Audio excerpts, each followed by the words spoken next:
Perkenalkan, nama saya Jolanda Kurniawati Lere. Saya dari 10 IPA 3. Di sini saya akan mendongengkan dongeng yang berjudul Asal-usul Gunung Mauraja. Asal-usul Gunung Mauraja. Gunung Mauraja merupakan salah satu gunung di Pulau Lembata yang masih menjadi bagian dari gugusan Kepulauan Solor, Provinsi Nusa Tenggara Timur. Gunung Mauraja saat ini menjadi salah satu tujuan wisata andalan dari Provinsi Nusa Tenggara Timur. Seperti banyak gunung lainnya di Nusantara, Gunung Mauraja juga memiliki asal-usulnya. Pada zaman dahulu kala, tersebutlah seorang pemuda bernama Raja. Dia adalah anak tunggal dan sangat dimanja oleh orang tuanya. Akibatnya, dia tumbuh menjadi anak yang keras kepala dan semua keinginannya harus dituruti. Hal ini tentu saja membuat ayah dan ibunya kewalahan menghadapi sikapnya. Suatu ketika, ibunya sedang menenun kain dengan cara menyongket. Karena penasaran terhadap apa yang dikerjakan ibunya, Raja pun bertanya, "Apa yang sedang ibu lakukan?" Tanya Raja. "Ibu sedang menenun kain selimut untukmu, Nak," jawab ibunya. Raja sangat gembira. Dia menjadi tidak sabar memiliki selimut yang baru. Esok harinya dia bertanya, "Ibu, apakah selimutku sudah jadi?"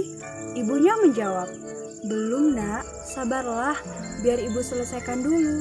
Beberapa hari lagi mungkin selesai." Setiap hari, Raja selalu menanyakan tentang selimut barunya. Sepertinya dia sudah sangat tidak sabar.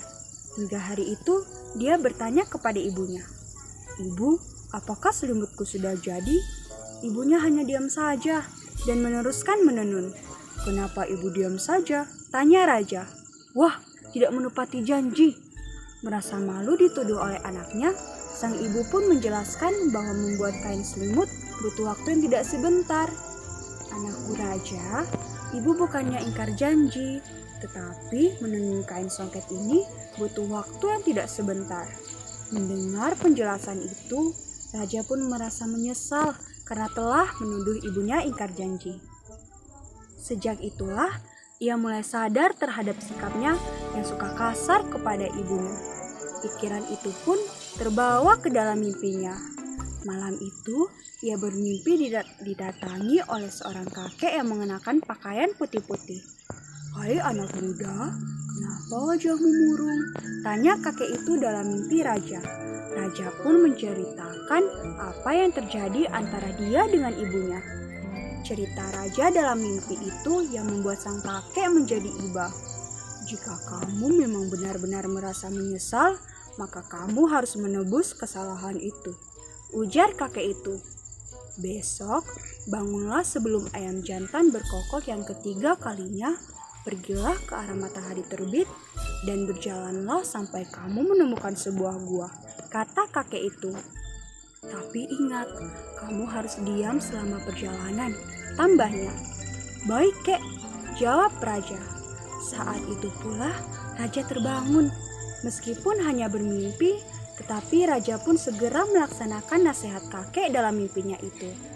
Dalam suasana yang agak gelap, Raja berjalan ke arah timur dengan menyusuri hutan belantara hingga akhirnya menemukan sebuah gua.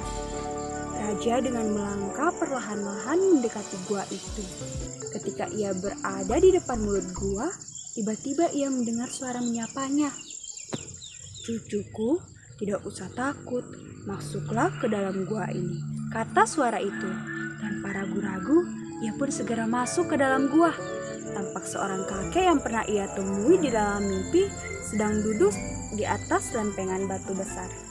Raja pun kemudian duduk di samping kakek itu. "Anak muda, kuberikan kepadamu sekantong biji kapas ini. Tanamlah biji kapas ini di kebunmu dan rawatlah baik-baik." "Terima kasih, Kek," ucap Raja seraya berpamitan. Namun, sebelum ia meninggalkan gua, kakek itu berpesan kepadanya, "Sesampainya kamu di rumah, minta maaflah kepada ibumu atas sikapmu yang buruk. Hormatilah orang tuamu," kata kakek itu. Begitu selesai berpesan, kakek itu tiba-tiba menghilang. Bersamaan dengan kejadian itu, tiba-tiba muncul seekor ular raksasa di hadapan raja.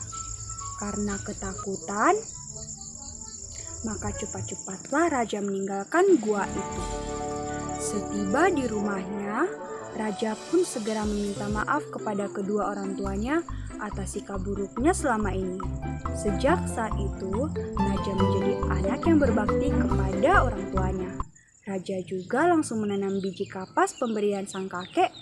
Hanya dalam waktu seminggu, tanaman kapasnya sudah berbuah. Ajaibnya, buah dari pohon-pohon kapas itu berupa kain tenun. Suatu hari, kambing peliharaan orang tua raja hilang. Raja pun turut membantu mencari kambing tersebut. Ia berjalan menyusuri hutan belantara. Tanpa disadari, langkahnya ternyata sampai depan gua yang dulu pernah ia masuki. Raja masuk ke dalam gua dan melihat 7 orang gadis sedang menenun selendang. 7 orang gadis itu sangat cantik, sehingga raja sangat ingin memperistri salah satu dari mereka. Raja pun menemukan sebuah ide, kemudian mengambil sebuah selendang milik salah satu gadis tersebut. "Ah kakak, apakah kalian tahu selendangku? Kok tiba-tiba hilang?" tanya gadis itu. "Tidak bungsu, apakah kamu lupa menaruhnya? Dari tadi kita sibuk menenun selendang-selendang ini," jawab gadis yang paling sulung. Ternyata selendang yang diambil raja milik si bungsu. Raja pun menghampiri mereka. "Hai, apa yang sedang terjadi dengan gadis cantik ini?" tanya raja dengan berpura-pura tidak mengetahui permasalahan. "Selendang milik si bungsu hilang. Jika Tuan dapat menemukannya, tentu kami tidak akan melupakan jasa Tuan," sahut putri sulung. "Baiklah, aku akan membantu kalian," jawab raja. Raja pun berpura-pura sibuk ikut mencari selendangnya. "Apakah selendang ini yang kalian cari?" tanya raja. "Benar Tuan, selendang milik adik kami yang hilang," sahut si sulung. "Sebenarnya siapakah kalian ini?" tanya raja. "Kami ini sebenarnya adalah putri-putri ular." Mendengar cerita itu, raja langsung teringat pada si kakek yang waktu itu menghilang dan berubah menjadi seekor ular. "Apakah kalian mengenal kakek yang pernah kutemui di gua ini?" tanya raja. Iya, ia adalah kakek kami," jawab putri sulung. "Di gua inilah kami tinggal." Raja pun kemudian diajak oleh para gadis itu untuk ke rumah mereka dan bertemu dengan sang kakek. "Anak muda, rupanya engkau datang lagi." "Kakek, Tuan ini yang membantu kami menemukan selendang si bungsu yang hilang," ucap si sulung. "Benarkah begitu anak muda?" "Iya, benar kakek, dan saya bermaksud meminang si bungsu sebagai istri saya." Dasar modus. "Baiklah, aku merestui pernikahan kalian, tapi dengan satu syarat." "Apakah syarat itu, kek?" tanya raja. "Sebelum pesta pernikahan kalian dilangsungkan, kakek minta agar si bungsu dibuatkan sebuah rumah peristirahatan," ujar si kakek. Raja pun menyetujui persyaratan itu. Setelah mereka menikah, raja dan si bungsu pun tinggal di rumah baru tersebut. Sementara itu, seorang warga terkejut saat melihat raja ditemani oleh seekor ular besar yang tak lain adalah putri bungsu. Warga itu pun segera melapor kepada seluruh warga kampung. Takut dengan keberadaan ular tersebut, warga pun beramai-ramai membakar rumah itu. Raja dan bungsu yang tidak menduga kejadian tersebut tidak sempat menyelamatkan diri. Mereka pun tewas terbakar. Mendengar kabar itu, 6 bungsu pun marah. Mereka menjelma menjadi ular raksasa dan mendorong gundukan tanah dan menimbun kampung tersebut. Dalam sekejap, perkampungan itu hancur dan porak-poranda. Gundukan tanah itu semakin lama semakin membesar dan membentuk sebuah gunung. Oleh masyarakat sekitar, gunung itu disebut Ile Mauraja. Ile adalah istilah Lembata untuk menyebut gunung. Ile Mauraja atau Gunung Mauraja. Demikianlah kisah Lenggeda asal-usul Gunung Mauraja dari Nusa Tenggara Timur. Pesan moral yang dapat dipetik dari cerita tersebut adalah bahwa segala sesuatu yang didapatkan dengan cara yang mudah dan tidak benar akan lenyap dengan mudah pula. Hal ini terlihat pada perilaku si raja, yang hanya karena menyembunyikan seorang putri bungsu, ia bisa memperistrinya dengan sangat mudah.